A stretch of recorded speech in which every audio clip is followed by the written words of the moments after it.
Peace and blessings, everybody. How are you all this morning? It is such a joy to stand before you as we continue the tradition of the Writers' Workshop Conference. This is our 51st year. So for 51 years, yes, we have been bringing before you amazing writers who are sharing with us, with the world, their voices, their stories.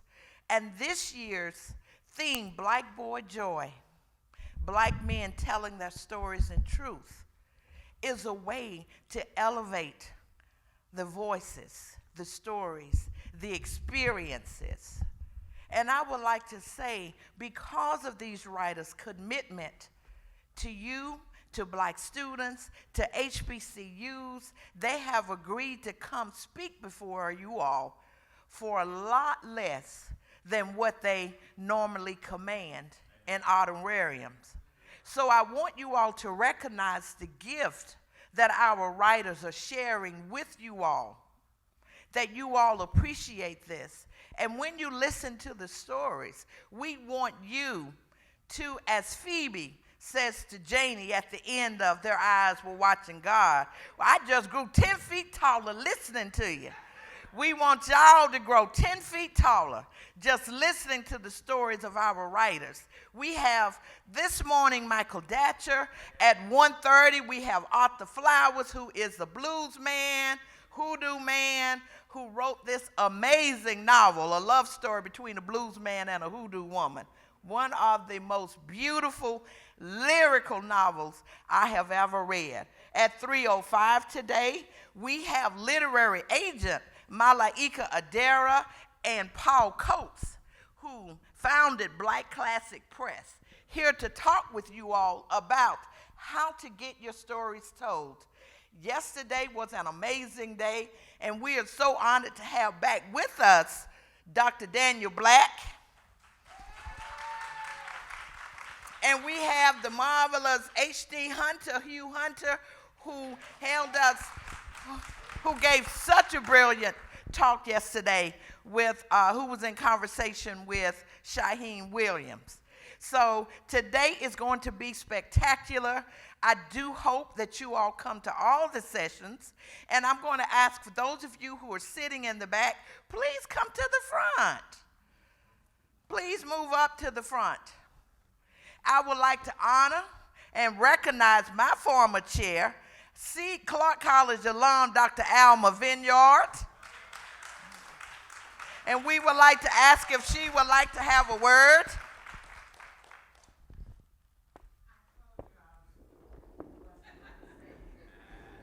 We can't have the grand damn Alma Vineyard here. All I'm going to say is, hello, everybody. You're looking good coming in here to this marvelous writers' workshop. I promise you, you're going to enjoy it. No matter what they do, no matter how they do it, it's going to be wonderful, wonderful. So, welcome to the club. Dr. Vineyard has also been one of the architects and planners of the many writers' workshop conferences. And as I prepare to introduce our speakers today, I do want to take a moment for us to honor the ancestors who are here with us, whom we brought in with us. In our hearts, in our spirits, on our shoulders, on their shoulders, the ancestors are here. Those who were once members of the Department of English and Modern Language, Gwendolyn Morgan, Benjamin Armstrong, Phyllis Briggs Emanuel, folks who were committed to this writers' workshop. Your collective ancestors who prayed, who cried, who suffered so that you all could be here in these seats today. We honor your parents who I'm sure struggles financially to make sure who made that financial commitment for you all to be here. And we want you all to get the most out of this education that they're paying for. For those student loans, you're going to have to pay back later. So you want to make sure, because when you go to the store and purchase an item, you want that item to be quality. And if you find there is a defect, what you going to probably do? Take it back. So feel the same way about your education. Make sure you're getting the best, that you are committed to excellence, that you are engaging in behavior that ensures your success, not only here, but in the world once you graduate. So embrace knowledge, embrace learning, and embrace your experiences today. Leave here and tell somebody. Tell your friends about what's going on here at David's Auditorium. Tell them they got to be here too. So it gives me great pleasure to introduce Dr. Terry Bozeman, who will be in conversation with Dr. Michael Datcher. Now, Terry Bozeman is an instructor in the Department of English and Modern Languages at Clark Atlanta University. He received his BA in English from Albany State University, another HBCU, hey, for HBCUs. An MA in African American World Studies from the University of Iowa. His research and his PhD in English from Georgia State University. His research interests focus on Black masculinity in public spaces, namely the barbershop as a secure space for Black men to share and tell their stories. Because we know that barbershop is a rite of passage for our young men. As an avid outdoorsman and cyclist, Bozeman is currently working on a book-length project examining African American cycling and its impact on Black masculinity and cultural identity. Dr. Terry Bozeman. Dr. Bozeman will be in conversation with my good friend, Dr. Michael Datcher. I must share, I met Dr. Datcher in Illinois. There was a dedication of a library for a retired professor, Eugene B. Redmond. Eugene Redmond said, Georgine, or he probably called me George, you gotta meet this man. He wrote this bad novel, Americas. Michael says, I will be happy to share it with you. He pulled me over to the corner in the library and gave me a private reading of Americas. And I have been in love with that novel ever since. And it's a retelling of the Egyptian myth of Set and Osiris. So you all familiar with that story? Yes. Right? So this is a brilliant novel. Language is incredible. So Michael Datcher is an award-winning poet, critic, scholar, and journalist. He is co-host of the weekly public affairs newspaper, Magazine Struggle, on 90.7 FM KPFK in Los Angeles. His writing is widely anthologized, including appearances in the volumes of What Makes a Man, Brown Sugar, Soul Fires, among others. He has curated and or presented his work at the Brooklyn Museum of Art, the Museum of Contemporary Art, the Hammer Museum, and other art institutes. He is also the author of Raising Fences, a Black Man Love Story, Harlem at 4, which is a beautiful story of Harlem at 4 years old and Harlem, New York. He is also the author of literary scholarship, literary criticism, animating Black and Brown Liberation, a theory of American literatures. So I present to you Michael Datcher.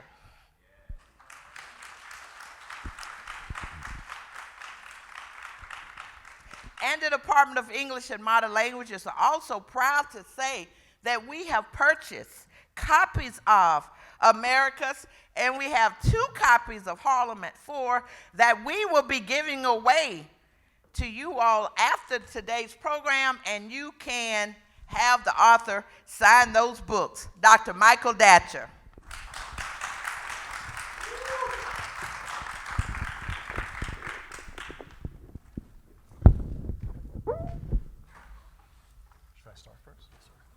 Thank you all for being here. It's an honor and a blessing. I'll do a brief reading from Americas that Dr. Best talked about to kind of set the stage. And this part of the book, it's a book about really fathers and sons and the impact of living in a violent world on Black Americans and what families do to protect their children. And this part of the story, the father, his name is Keb, as opposed to giving his children, his 2 twin boys, Asar and Set, birthday gifts, he actually buries them in the backyard, so they have to go and work to find their gifts. And his idea is to train his sons that whatever you get in life, you have to go work for. So that begins when they're 5 years old. So now they're 10 when the book begins. It's their birthday. And this time, he gives them a map each year, a small map. He says, here's your map, go find your presents in the backyard. But this time, the map is not of the backyard. It's of a very dangerous place called Bloody Island. So they're now off campus, off the house, off the property. And the wife is very upset that he's going to send these kids, these young 10-year-old boys out to go find these presents outside the house. So that's where the book begins. Thanks for listening. And then we'll jump into our conversation. As an aside, if I say anything today, whether we're having a conversation or when I'm reading that makes any sense to you at all, it's okay to let me know this is making sense. It's okay to say, that's right, or go ahead, or just give me a point. And just do this right here. Let's practice it. I'm going to count to 3 and just point at me. 1, 2, 3. Right. That's perfect. There we go. Thanks again for listening. 1. Saturday, June 10th, 1893, East St. Louis, Illinois. Set knew he could never disrespect his father, but his twin brother was fair game. Being born 7 minutes behind, Asar had taught Set the bad math of birth order, taught him that it was wrong. He knew his life could have been different had his mother's egg not been divided by 2, had he kicked and wiggled enough to slide his head out first. Had Asar died in the womb, Set wished his brother no harm, usually, but sometimes slippery thoughts grew inside of him when he looked at the boy who had the same part running down the center of his scalp, the boy who always got to play the best part as the firstborn son. Set tried to wrestle down an ugly thought as he stared at Asar standing next to their father, but the image in his mind was too slimy to be stopped, too strong, dead wrong. At 7 a.m. sharp, Keb handed the map scroll to Asar. Though Set knew well the familiar protocol, he shut his eyes to protest the handoff from father to firstborn. Asar ignored Set's blind fit. Instead, he dropped to his knees as if he weren't wearing his stern brother's brown suit pants and matching vest and jacket. Using both palms, Asar unrolled the scroll across the manicured blue grass lawn. The map was long as he was tall. His father's meticulous script was the only thing he recognized. Asar knew this was no map of the circular backyard, no round fountain in the center, no specialty shed along the curving wall of red rose bushes, and most obvious, no 33 round tombstones forming a circle. His eyes wide as a Morgan dollar, Asar looked up into his father's smiling hazel irises. His mother's frown went unnoticed as she gazed out at them from the kitchen window. Asar wanted to throw a roundhouse to Set's calf. Instead, he reached out and pinched hard his brother's thigh. Stop playing blind and get down here. Set refused to flinch or open his eyes, but he did buckle down to his own brown-suited knees next to his big brother. Asar jabbed his index finger onto a perfectly drawn red X. Our presents are buried on Bloody Island. 2. Camp Americus had been burying his sons birthday present since they were 5 years old. It allowed him to combine his love of map making and man making. He inherited his father's own skill with maps, but was determined to shake the patriarch's crude child rearing approach and shake off its effects. A slow process. Caleb still had the self-conscious look of a critical father's only child. Just beneath seamless skin was a puzzle face with pieces jammed to fit. Caleb had learned from experience that tough love without hugs and playful rides on knees and tender forward kisses wasn't tough love. It was just tough. That's why it made Caleb feel like such a good daddy last week when the twins' big rusty butts tumbled into the library and asked to test his bucking bronco knees, a rambling ride that he enjoyed more than his boys. Caleb had long decided that the twins' 10th birthday would officially start their rites of passage into manhood. His own father had always told him that 10 was a number of perfection. When Caleb's wife, Natilda, went into labor on Sunday, June 10th, 1883, he knew there was going to be something special about his child. What Caleb didn't know was that the specialness would come in twos. From the day baby-faced Dr. Nathaniel Mandrake handed the twins from exhausted wife to elated father, Caleb Americus began plotting how to build his little boys into perfect men. Thank you.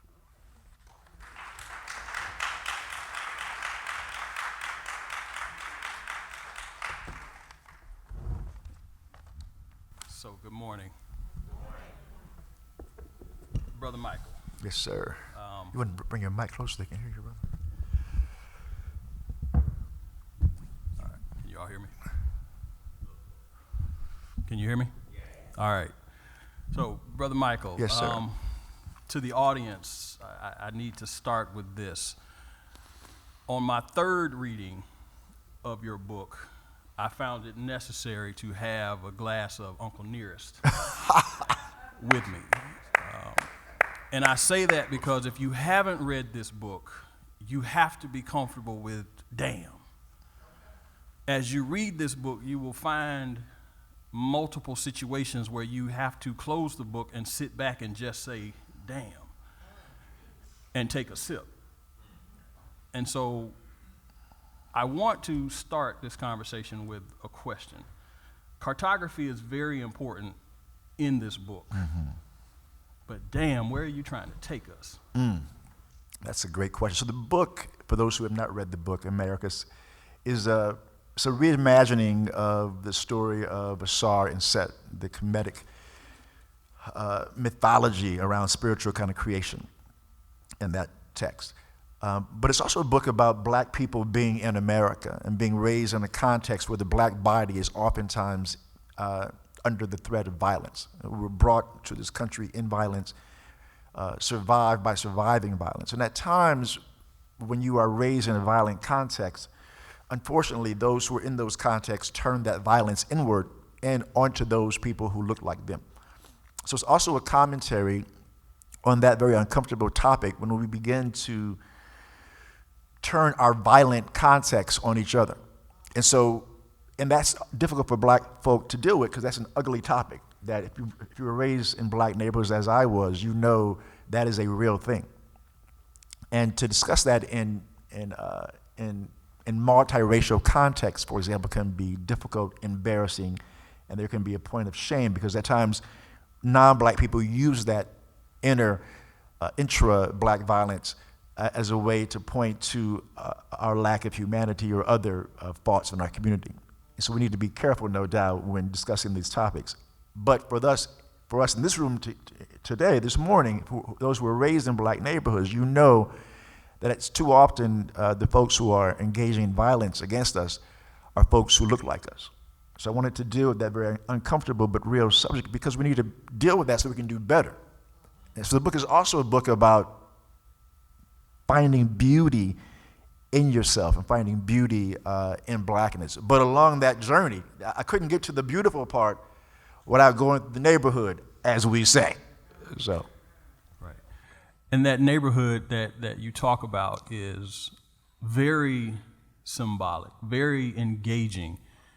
When we look at Set and Asar and Set, and we're wrestling with these twins in the story, I'm one of my first damn moments was vitiligo, Right. and that notion of giving the story something that is going to manifest and it's going to play out, but yet you still find yourself rooting for a character that's Right. inherently evil. That's right. That's right. You know, Set is one of those characters where, and as I shared with you yesterday, like Bigger Thomas. Right. How do you love and hate this character at the same time, but you also never feel like he's not a human? That's right. So in conceptualizing Set in this neighborhood, in this community, where should we end up in terms of our positioning of That's Set? a great question, Bruce. So, as you probably know, the story of Asar and Set about these two brothers it also is in many ways the progenitor of the story of Jesus and the devil, or God and the devil. It depends on how you look at it. And so, Set comes from the term. So in the Egyptian metaphorian world, Set has a twin brother, Asar. Asar is the god of. He's known as the god of truth. He's the god of light. He's called the King of Kings. He's called the first begotten Son, etc. So this is about 6,000 BC in terms of the writing of this text. Set is known. His color is red. His color is red. He's known as a great deceiver. He's the pro-devil figure. All right. He was called Seta before Seta. And so I wanted to talk about how, in many ways, how the Egyptian belief system really influenced the Bible and the creation of Satan. So Set is Satan in this book. Like he's the Satan character. And so, as a way to talk about race and violence, he contracts vitiligo. You may know it through Michael Jackson's narrative. It's the skin condition that makes black people use their melanin. He turns white over time. And when he begins to really inflict this violence on these people around him, he's doing so as someone who is, at least phenotypically, who is white. So it's kind of a commentary on white on black violence, and also because he's also black. It asks the question: what is a person black who's not black physically? At one point in the book, as the vitiligo was spreading through his body, he tells his friend, he says, you know, I'm not over half white. At what point do I cross the racial color line? And is a black man black who's white?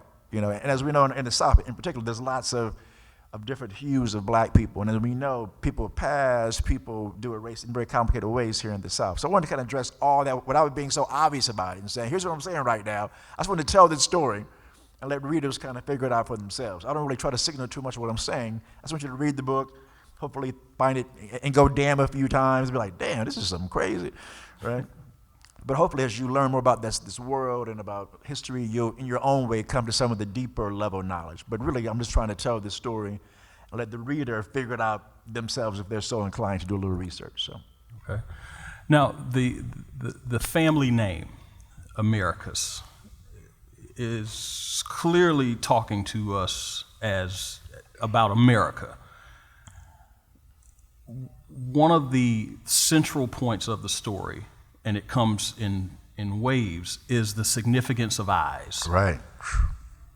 You say there are rambling eyes. Set plucks out the eye of a sheep. He plucks out his own eye. And then we have Heru's eyes with the lens of seeing America through the America's family. What are we seeing? Thanks. Again, great question. So I wanted to also address really trauma. A lot of us, because we're strong, amazing, and beautiful and brilliant, we just kind of keep it moving. You know, we have a hardship, we move through it, we fall down, we get up. At the same time, these eyes have seen so much. I know in this room right here, I can only imagine with a room this large, eyes in this room have seen a lot of things they should not have seen. I am sure of that. and so have my own eyes, quite frankly.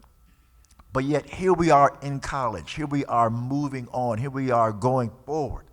So I want to talk about what the eyes have seen, how the eyes of black folk, my God, have seen so much, and look at us still.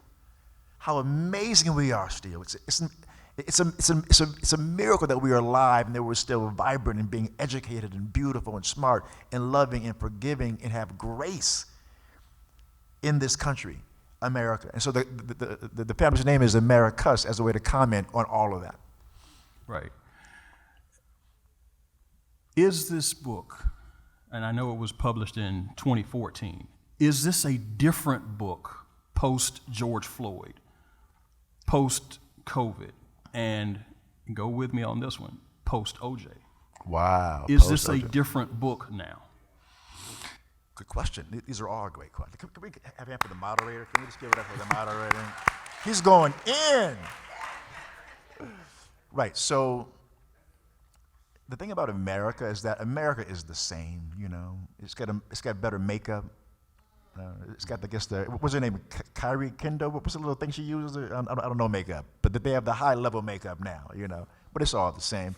And then from time to time, as we see with the attacks on black studies, the attacks on black education, black history, now, because they're so emboldened, they're removing the makeup. Yes. And saying, here we are, like back in the old days, right? It's the same person. They had better makeup for a while, but Donald Trump allowed them to come in and represent, they could still win by being honest. So now we're seeing is a blatant attack on black studies, black history, black life itself. I'm also a professor at NYU, and so I'm in California. I'm in New York now, but in certain states, as you know, including your own state, certainly in Florida and Texas, it is against the law. It is against the law to talk about what they're calling controversial topics, which could be anything involving black people, history, or race. You know, you can lose your job saying that white folk are trying to disengage black people from education. That's against the law. You could lose it's a misdemeanor in Florida. It's unbelievable. So now we're seeing simply that the makeup is coming off. And so in many ways, this book is the same book. What's changed is America is being a lot more blatant in the last decade or so. Right. The history lessons that you walk us through, the East St. Louis riots, right, with St. Louis being on the other side of the bridge, and this is a geography lesson for some of the students if they don't know, there is St. Louis, and then you have East St. Louis. As one from the South, I grew up with the teachings of my grandfather reminding us of there are places in this country where there is a history, but there is also a present. Looking at that bridge that separates East St. Louis, Illinois, from St. Louis, Missouri, your book is bridging us. That's right. It's bridging us, but we're also, the same way we're looking at the twins, we're looking at one country, one nation, one history. And to your point about DEI and how everything is being shut down and closed down and forced down, this book as a bridge, where are we going in terms of if we don't speak up, if we don't allow Set to speak? That's right. Where's that next eruption? That's right. And that's why I think that there's such great power in literature. You know, ideally people will read this book and other books and be inspired just to learn more. I'm like a way shower. I don't have all the answers, even to my own life, frankly. Let's keep it real right now. But I am a way shower through literature. Right. And my intent is to have people want to learn more about Asar and Set, more about this East St. Louis race riot, more about their own history, more about Christianity, more about the history of black people in this country, so that they'll then be inspired, as I was when I was 18, 19, and wanting to make a difference in this world, like to put effort. Because let me say, I have a new book, which I'll read from in a second. I'm writing a new book. It's a book about a young woman who is in grad school in theology at Berkeley. You guys have heard of Jim Jones, the guy, he was a cult leader. That's right. he had a church that was primarily black people. To make a long, terrible story short, he took these black people to Guyana, and really it was a forced mass murder suicide, and forced them at gunpoint, although that isn't always known in the public, to drink this what they call this grape Kool-Aid. It wasn't really Kool-Aid, but they just called it Kool-Aid. And almost 1,000 people died, right? Most of them were black women and children. Think about that. Were black women and girls. Many were just 12 years old.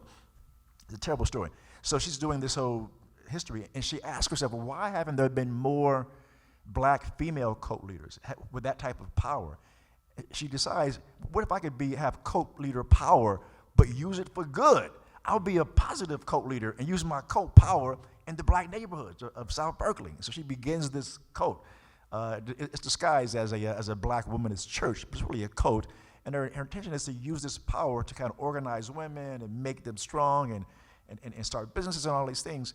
However, a cult's going to do what a cult's going to do. So, of course, it goes wrong and it gets horrible and bad things happen, So the intention, though, is to have people think about their own lives, for example, and how can I use my own personal power to do good in my own neighborhood? Right, okay. One of the scenes that struck me, and I have it tagged here, it's page 98 in my book, is the scene when the family is coming back from Chicago from the exposition. That's right. And Seth he was in trouble. So you imagine that long car ride home, or in this case, that train ride home, knowing that you're going to get a whipping when you get home. But he flips the script, and instead of Keb being the disciplinarian, he tells Asar, right, I want you to beat your brother. Right. And that turning point for me in the novel was this notion of brother to brother violence. Right. It is a very compact type of violence. I understand violence. I like you, I grew up in a community of violence. I can appreciate it at times, but not when the brother is having the belt in that moment where you beautifully write, where he pauses midair with the leather strap, but then he comes down. Yeah. Why? Right. Why that scene? Right. So again, if you're in a black neighborhood, if you're raised in a black neighborhood, at times, oftentimes, frankly, that those who inflict violence on us are folks who resemble us. And that is learned behavior. I would argue that it is the societal structure that turns black people towards black people in terms of being violent. Not that we can't be responsible for our own actions. We should be able to say no and make better decisions. But too often I feel like being Americans, we are encouraged to inflict violence on each other. So I wanted to comment on that without being too preachy, but just to tell the story. And the scene, as our brother was saying, again, the Set's in trouble. Set's in trouble, and the father makes his twin brother spank him, right? And this thing unfolds. It's a terrible scene, but it's also very moving, and that's my symbolic way to talk about black-on-black violence among brothers. Right. Okay. Now this is more of a personal question from a teacher to teacher. I get to design a class of African American writers. You're going to be one of those authors. Should I start my semester with you and then move forward with more contemporary writers, or do I build the canon to end with you? Where would you situate yourself? I would say in the beginning, because it's a good primer just about America and about race and about the history of black people and about love. There's a beautiful love story in this book in Americas, the father and wife, which I won't read part of that part today, but and it's just good to see black love. It's sexy. At one point the brother is about his wife. He says he's a footman. Not that I am at all. I just write these books. I'm just saying. But he's a footman, and so he describes, as they're making love, he places his wife's foot in his mouth, and he says his tongue can calculate the angle of her baby pinky toe. Not that I do that at all. I'm not that good at math. I'm just writing these books, Well, let me pause, and that's probably a segue for this next. Let me read this next section, because I have a book in progress once again about this young black woman. I'm going to read this this excerpt because this, let me change mics now. This is my new novel. It's now being shopped. I have an agent that's being shopped right now about this young woman who starts a cult, basically.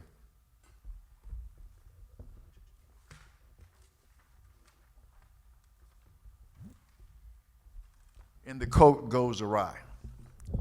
She is really a smart, brilliant, she's kind of a prodigy. She's 19, 21 at this point in the novel, and she's about to, engage in some violence against a white man. She's not a very violent person at all. And she's struggling to do this violent act for the greater good of black girls, the greater good of black people. But it is going to involve someone suffering, this white man really suffering in a way that's very, very terrible and against her morals and against her really belief system. But it's going to do something good for the black community. So it's about to go down, and the code has gone from this kind of positive kind of thing to about to commit a really bad thing. And she's having a hard time. I mean, it's going down at this point in the book. She kind of has a freak out moment. She kind of goes in her head and reflects and what she's doing and why she's doing it. She thinks about Jim Jones and white people and black people and violence. All that plays a role in this last little scene. Then we'll have a little Q&A. The book is called How to Start a Cult. It's a novel. Her name is Jamila, and she's speaking now. And so she's about to have this thing go down. She kind of freaks out, and she kind of goes in her mind, and the following happens. And thanks again for listening. Again, if anything sounds about right, say something. Point to me. Amen is also okay. I wish more black women could run around this campus so wild and free, could run around the city, this planet so wild and free, with our heads to the sky and the sun gazing on our running and beautiful black faces. Too often it's the concretized societal gaze of white men that we're running into or running from or running into and running from at the same time. A gaze that doesn't call our head to the sky. Instead, it drops our eyes to the ground where we can see our feet and have the white male gaze show us through our own eyes that our feet are too big, and our gaze lies up to our ankles to show us that our fat ankles are too fat, like our too fat thighs, and the gaze, which is now our gaze, slides behind our back, because black women have to have eyes behind our back to show us that our luxurious high-riding ass is somehow wrong and low down and wrong and too big and wrong, and our gaze gets tired of looking at this wrong ass, so it slides back around our stretch marks on our stomach, because our stomach was also too fat. So we lost weight, but not the stretch marks, and our stomach got fat again, so our stretch marks could remember where they came from, could remember their history, because it's important to remember our black history. But the white male gaze, which is now our gaze, doesn't want us to looking too far back into our history, where black history and human history began on the savannas of Eastern Africa and migrated up the Nile to the first great black civilization, Egypt, whose creators called it Kemet, the land of the blacks. But no, the white male gazer doesn't want us to gaze that far back, or he'll be uncomfortable. So he makes us gaze back only as far as slavery, so he'll be comfortable in his subject position as the master in the Hegelian master-slave dialectic, allowing him to define his superiority in relation to our inferiority and signify his superiority by gazing down his white aquiline nose at our broad nose and see through his eyes, which are now our eyes, that his nose is white and thin and beautiful and right, and our nose is black and wide and ugly and wrong, which makes us look at his lips and see that they are also thin and beautiful and right, and how different are our lips, my lips that used to seem perfectly made for Rocky Road ice cream when I was 3 years old, now seem terribly fat and ugly and wrong when I'm standing to ask a question in class, or standing near the wall still waiting for one of these boys who are way below my league to ask me to dance, and still waiting for one of these taxis that I'm hailing to stop for me, but they won't stop, can't stop, won't stop, can't stop, because they're interpolating me as wrong with my wrong brown arm still raised on Market Street in San Francisco or on Broadway during my first exciting day in New York City, where I had always wanted to go since I was 3 years old, watching the fun people who lived at the brownstone on 123 Sesame Street, including my friend Elmo, who was also 3 years old, like me, and had a big orange nose, which I thought was beautiful when I was 3, like I thought that my big brown nose was beautiful when I was 3, and then I grew up in the white male gaze, which is now my gaze, even though I am Miss Leader, even though my daddy told me I was smart and beautiful when I was 3 and after I was 3, but that white male gaze is persistent and insidious and discreet and obvious and penetrating when it looks at you from the pages of Teen Beat and 17 and Glamour and that naughty Cosmopolitan that I was too young to be reading at 12 years old, but that didn't stop Cosmo from helping me to hate my plump, high-riding ass that to me resembled a humongous cancerous growth sprouting between the space between my giraffe legs and my lower back, and all I had to do was walk by a mirror to be reminded about that high-riding monstrosity. And although Elmo is a monster with a big red nose, he never stops being 3 years old. So he'll never have to grow up and hear that the nose that he used to love is wrong, and that his lips are wrong, and his monster ass is wrong, and his color is wrong, although red is beautiful.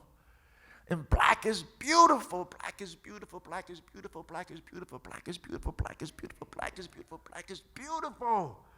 How many times have I told myself and others that black is beautiful, to shout down the voices of magazines, TV shows, teachers, Reagan voters, over-aggressive cops, oversensitive bone merchants, racism deniers, film directors, flat booty, Jordache jean designers, David Duke supporters, Mississippi governors, Mississippi senators, Mississippi Congress, Mississippi goddamn, is what I want to shout and sing when I'm shouting and singing with Nina Simone. And I think about her song could have been called America Goddamn. Because America is just Mississippi with more land mass, better PR, and a Mississippi native Oprah Winfrey Show beauty makeover.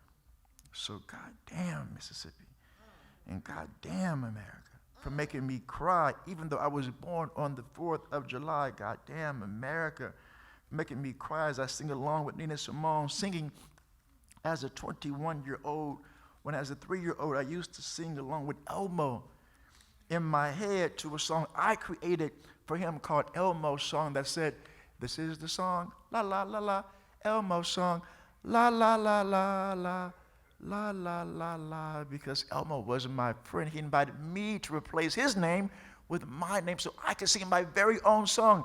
This is the song, la la la la, Jamila's song, la la la la la, la la la la, and I still love to sing. So I shouldn't be crying when I sing America's song, Mississippi, goddamn, but that's what those E minor chords do to me. And that's what America's white male gaze has done to me since I was 3. And that's what those lyrics about the assassination of Mississippi native Medgar Evers by Klansman Byron de la Beckwith does to me, and what American Klansman Byron de la Beckwith did to Medgar Evers' family, and what American Klansman Byron de la la la la la la la. He loves to sing Byron's song. He loves to sing America's song because Byron de la Beckwith is still walking around free in America today, whistling Dixie for not being held accountable for almost 25 years for Medgar Evers' murder, and singing the Dixie hymn, I'm a Good Old Rebel, as an ordained minister at Temple Memorial Baptist Church, a Christian nationalist congregation that teaches that whites are God's chosen race and that non-whites have no souls. They are forced and cursed to serve whites as slaves, cursed to be exterminated, or cursed to sing a song by the rivers of Babylon when the wicked carried us away in captivity. required from us a song.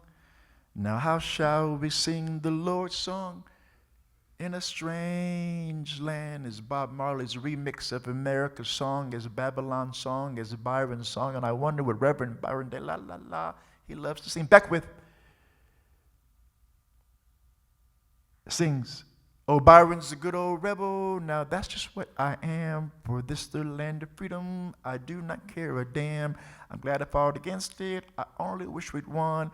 And I do not want pardon for anything I've done. He sings, and I wonder would Reverend Byron de la Beckwith require a song from Elmo by the rivers of Babylon, or African-American puppeteer Kevin Clash, who provides a singing voice for Elmo's song. And I wonder would Reverend Byron de la Beckwith wait across the street from Elmo's house at 123 Sesame Street in New York, with the same on-field 30-06 rifle that he waited across the street from Medgar Evers' home at 2332 Margaret Walker Alexander Drive in Jackson, Mississippi. And I wonder would Reverend Byron de la Beckwith look at the rifle scope with his white male gaze and shoot Elmo in the back, like he shot Medgar Evers in the back? Or instead would he aim at Elmo's beautiful nose, which Reverend Beckwith sees as wrong because it's big and orange like Elmo, and not white like the big black man inside Elmo? And I wonder, when the cameras are turned off and no one is looking down Sesame Street, does the big black man inside Elmo require a song from Elmo, sung in the big black voice inside of him, a black song, a song that is so black and beautiful that Rena Evers' 8-year-old self could hear it over the unfilled 30-06 rifle blast ringing in her ears as she stands in her carport watching her daddy bleed to death, a song that is so black and beautiful that my 3-year-old self can hear it over the ugly American songs that were soon to come into my life, a black song that is so black and beautiful that my 12-year-old self can hear it over the Black is Wrong songs that blast from the White is Right pages of Teen Beat magazine, a song that is so black and beautiful that my 21-year-old self would still house the numeric inversion of my 12-year-old self, can hear it over the Jim Jones song blasting from those reel-to-reel tapes when I turn them off, blasting in my sleep. This is the song, la la la la la, Jim's song he loves to sing, because he silenced the song of black women when he carried them away to Guyana, carried us away to Guyana, carried me away to Guyana, and turned Guyana into Babylon. It made us sing his song, Babylon's song, when the wicked carried us away in captivity, required of us a song. How shall we sing the Lord's song in a strange land? And sitting on this beanbag with my eyes closed, I don't know how long on this faculty glade, I can still hear his voice in our song, in our screams, in those rifle blasts, our screams ringing in my ears, and those rifle blasts, those rifle blasts, those rifle blasts, ringing bells of the Campanile, counting off the 12 bells, the 12 hours to announce high noon, to announce high restitution for Jonestown victims, high restitution for 12-year-old Julie Ann Reynolds, Black is Beautiful, and 12-year-old Lisa Renee Williams, Black is Beautiful, and 12-year-old Keisha Basie, Black is Beautiful, and 12-year-old Amanda Denise Brown, Black is Beautiful, and 12-year-old Tammy Sherelle Delahousey, Black is Beautiful, and 12-year-old Adrienne Roshan Lucas, Black is Beautiful, and 12-year-old Yolanda Grissett Smith, Black is Beautiful, and I can hear in the blackness of their names over the white male God voice ringing in our 12-year-old minds, telling us that our black names are wrong, but we know our black names are beautiful because they ring when we say them.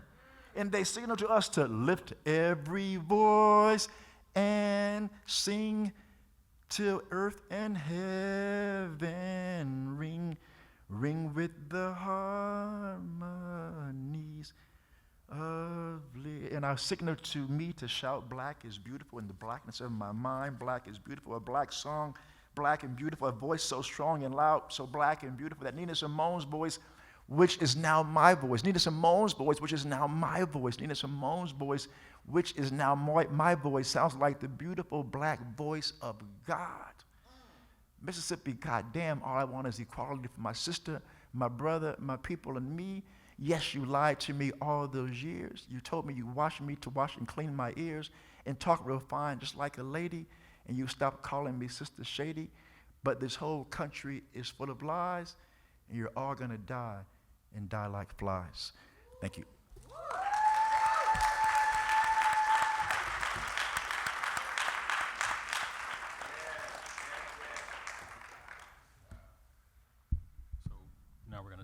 Yes. Q&A from the Q&A, floor? yes. Thanks for listening to all that. Appreciate that. 1, 2. Hey, bro.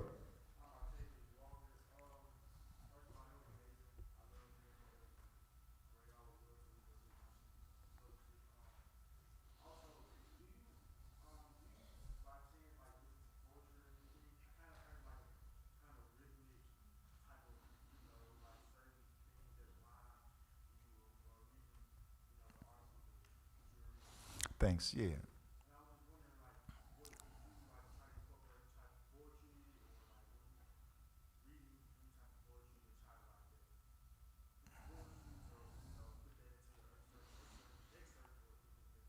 Yeah, thanks, man. I appreciate that. Yeah, so I'm also a poet, and I wanted the book, along with being a good story, hopefully, to have the language of poetry, so that people could, as they read the book, they'll hopefully like the story, frankly, but they'll also get a sense of, it's lyrical. 'Cause I also love music, so I wanted to be kind of musical and interesting, both as a story, but also as to your ear when you're reading it in your own mind. Thanks, respect. Young man in the back.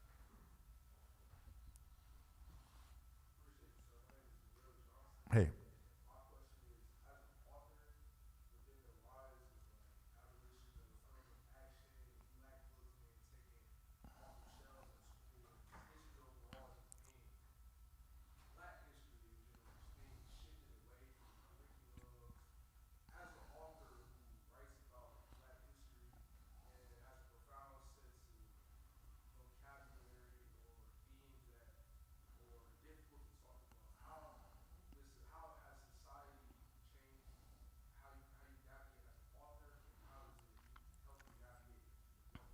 Thanks. That's a great question, Bruce. So definitely being black and writing about black people who are complicated makes it harder to get books published.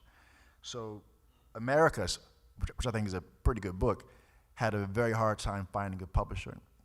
My new book, which I just finished, it's being sent out right now. I've already gotten some no's, and the feedback I'm getting is that, wow, we love the story, man, damn. But damn, hey, it's too much, bro. I mean, and they tell you kind of pretty straight out, who's gonna buy this book, so it definitely makes life more complicated. But I believe, because I really believe in the power of art, because art changed my entire life. So I was on a very corporate track, because I was from a poor family. My family was like, listen, you're gonna go to college. I got into Berkeley, I got to this good school. And then, all right, go there, I guess. I don't know. Go there and major in business. I was like, yeah. We go major in business, yeah. And I liked it. It was fine. And I took a course with a sister named Barbara Christian. It was a literature course. She was a really important sister. And to make a long story short, it was her and June Jordan in the same semester. And so at one point, I called my mom. This was like week 10. I was like, hey, Mom. She's like, hey, baby, what's happening?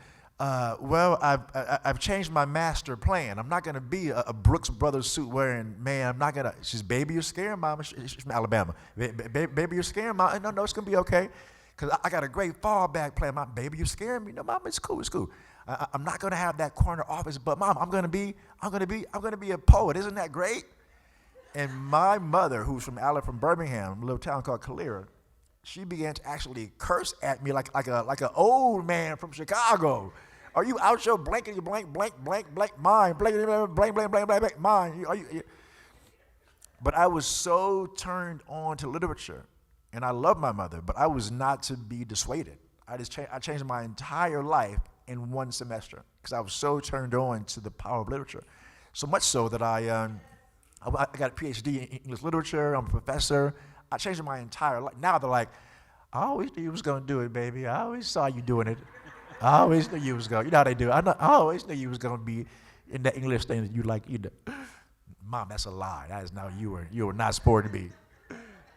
So my point is that, so I believe, I'm a true believer in the power of literature because it changed my entire life. So I think if I write a book that's so good, even with all the obstacles, all the haters, all the anti-blackness, I'll get at least one yes.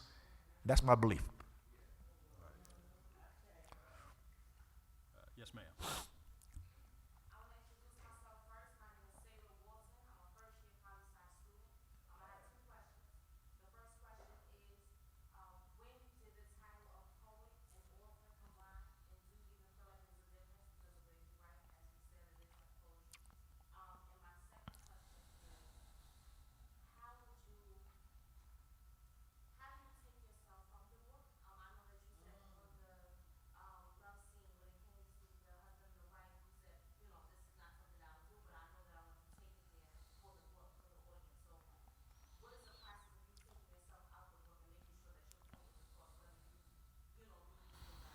Great question. So I began as a poet. So I'm really a poet first and foremost, who writes in different types of genres. I write fiction. I'm trained in literary theory as a PhD. That's my training. So I write theory. I write like non-hardcore theoretical texts, basically.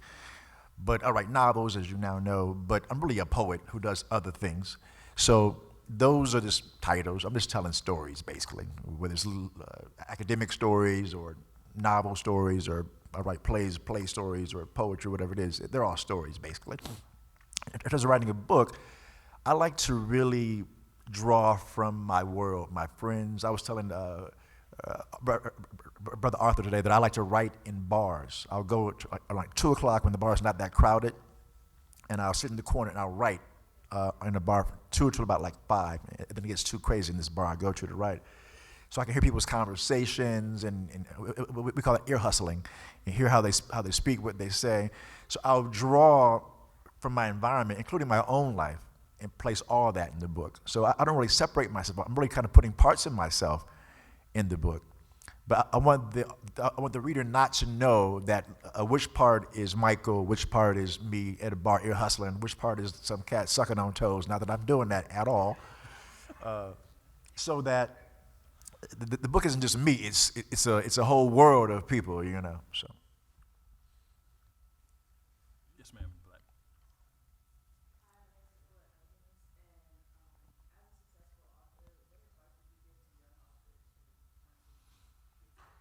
Great question. I would say first read, like read, and read to steal. You know, the old saying is that bad writers borrow, good writers steal.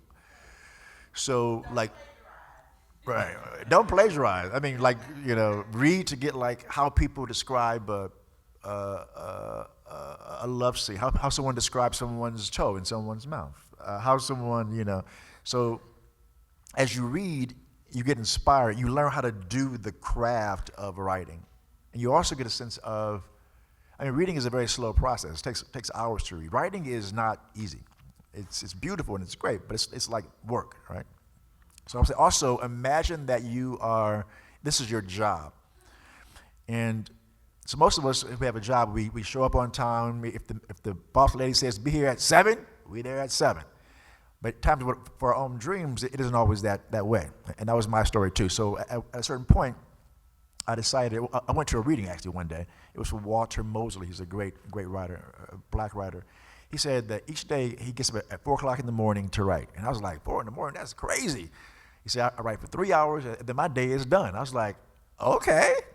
So I began to, same thing. I got up at 4, but that's too early. I just fall asleep. For like a whole year, I would get to write at 4. I would get maybe 1 line in, 2 lines, fall asleep. But after a year, my body got trained, right? So now, every day, including this morning I got up, every day I get up early in the morning before the sun comes up, and I write early in the morning, every day. I'm sure I've missed a day in 20 years, but I don't recall missing a single day. I'm sure it's happened because maybe I'm forgetting, but I don't recall literally missing a single day of writing, not even one in 20 years, not even one. Why? This is my job. If I can show up for the white man, who, you know, come on, man, I will show up for myself. And that's how I do it. This is my job. So what I would say, Queen, is have that type of attitude. This is your dream. You need to like go all the way in. Don't be playing with it. You know, like this is my dream. You know, listen, it's very hard. It's very competitive. But don't be able to say in your life, I did not give my best. No, Now, I've had a lot of rejection, trust and believe, right? But I've always given my 1,000% best. 100, I mean, all the time, because this is my life, you know? So. Dr. Black. Yes, I'd like to ask you, Mike, you're writing about fathers and sons. So I think that's a very, very beautiful thing. And it might be a bit personal, but what is your relationship like with your father? Good question. So I was adopted, right? I'll just keep it super real today here at Clark. So my birth mother was the victim of a sexual assault, and that assault led to her giving birth to me. So I come out of an act of violence, which is why I focused on violence a bit in my work, right? So I don't know my biological father, or there really was no adopted father. So that's part of my own reckoning, working out my own issues, through my work, because I got issues with a capital I, And so, but we all do, And some of us, we don't confront that, or we just drink, or we do cocaine. I'm not saying no one do cocaine in this room ever. I'm not saying that. Don't be like, I went to Datcher's talk. He said, do cocaine, mama. So don't say that. But I'm saying, as an artist, I thank God I have art. I can write a book about violence and a book about fathers and sons, so I can work out my own issues. And frankly, that's helped me a lot just to deal with myself. I'm way healthier now as an artist because I worked through so many issues writing about it. Frankly, who keeps a journal? Anyone keep a journal? Hands up. Journaling is so helpful, guys. Right? I'm not sure why it even works, to be honest, but I keep a journal, including this morning, every single day. Write down stuff. Somehow it just makes you feel better, As opposed to saying, I hate my boss. As opposed to telling your boss, I hate you, you horrible, and you and your mama could, in your journal, I hate my boss, So at work you can be like, hey, Mr. Jackson, how you doing? Right? So working through things by writing them down, I find to be really helpful. So writing for me has helped me a lot, too, about fathers and about violence has helped a lot, yeah.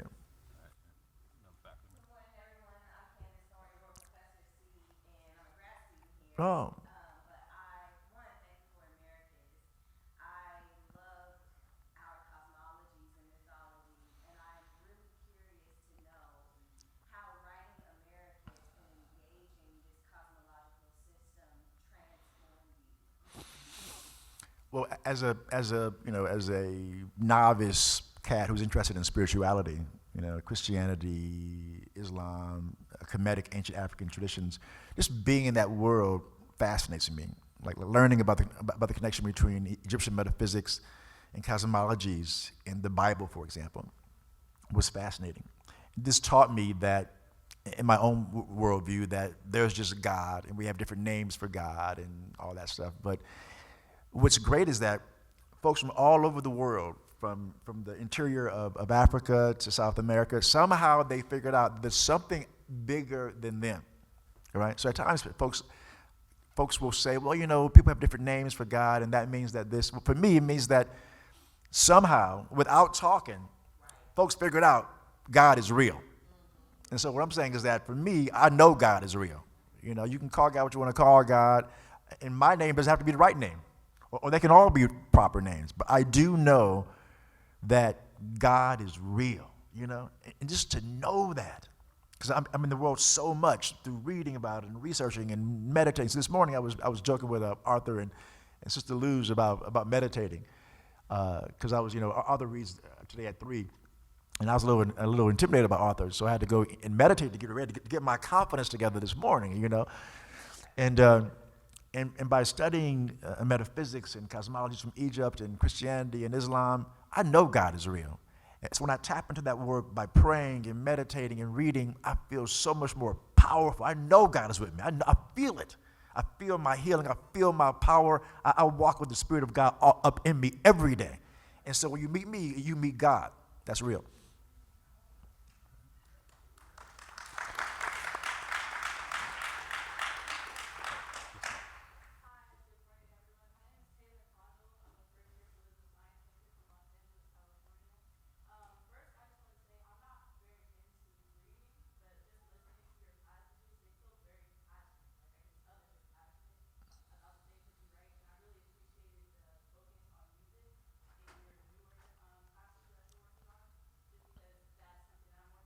Good.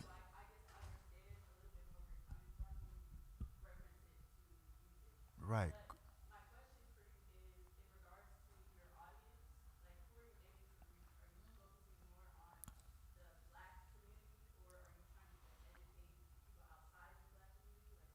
Great question. So really both. So I'm writing for black folk. That's my goal. But we also know that in America, for example, that white people have power to influence us, right, and to impact our lives. Right? Most folks who've had a job or a career has had to have at least one white person sign off on them, hire them, fire them, promote them, whatever. So if the people in charge literally have a more nuanced understanding of black humanity, when you meet them as a student coming up and applying for a position or applying for a bank loan or starting your own business, they're more inclined to be more understanding. So I teach at NYU. So my students are the children of the 1%. I got the richest kids in America as my students, right? And I'm aware of that. At times, it's all white kids and me. And so I speak frankly about that dynamic. Most of these kids have never had someone black in power over them. Think about that. And they get me as their first black professor, right? And so I know that I'm influencing them. In my career, at times, this is a terrible but true story. At times, on the first day of class, at different schools I've taught at, I come really early the first day of class, and so I'm in the room already. So when a kid may walk in and see me at the front, and they've said to me aloud, in shock, "You're the professor?" And I say, "Sit down, have a seat." Right. But by the end of the semester, this happens every year, those kids, these young white kids, they listen. I believe in black excellence. I believe in that, whether I'm teaching or writing. So by the end of a 15-week semester, they've had 15 weeks of black excellence all in their face. And those kids, they love me. Those white kids, they love me because I'm hard, I'm fair, I'm fun, and they know that I work hard to teach them. And so my point is that in the back of my mind, I'm thinking these white kids, who are many of them, listen, because they tell me, listen, my parents are really racist. They tell me because they feel a little guilty about it. But I know, having met me and having been in my classes, that person will not leave that classroom as the same white kid who came into my class and said, "You're the professor?" You know. So I'm writing for that kid as well, in that kid's parents. Yes, ma'am.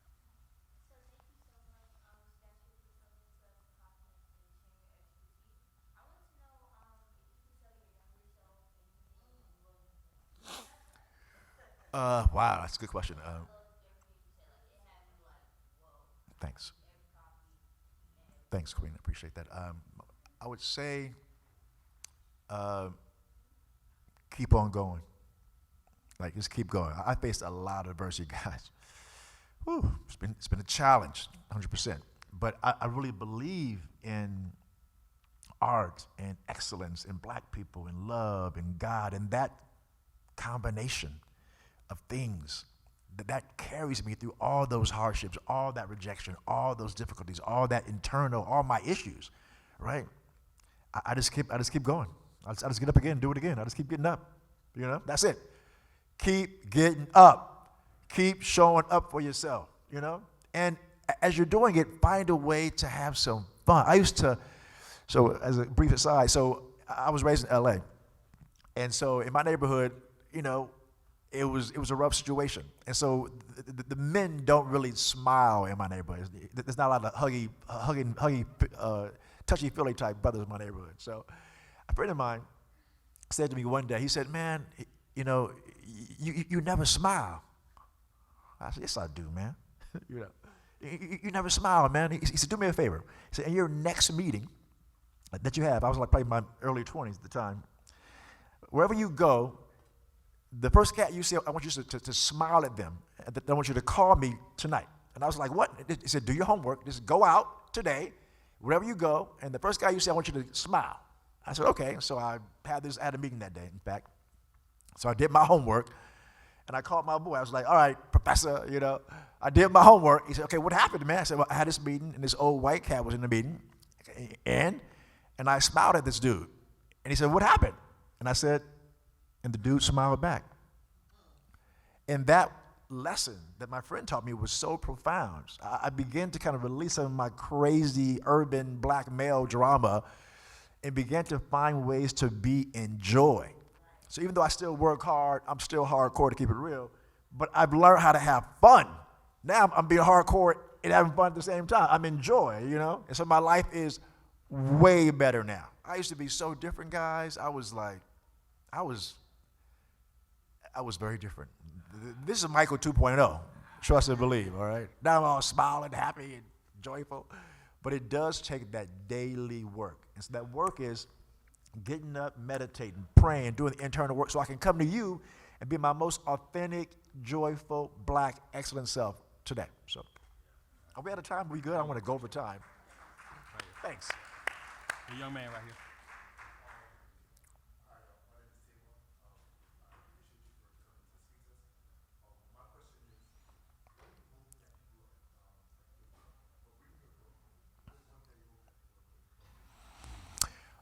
I would say to be curious. That's the main thing, you know. As students, that's such a great skill to have, is curiosity, you know. It affects everything. It affects your love life. It affects your career. It affects your level of joy, you know. So I would say I want them to want to learn more about Egypt and learn more about black love and learn more about being a parent and learn more about joy and learn more about being fly, you know what I mean?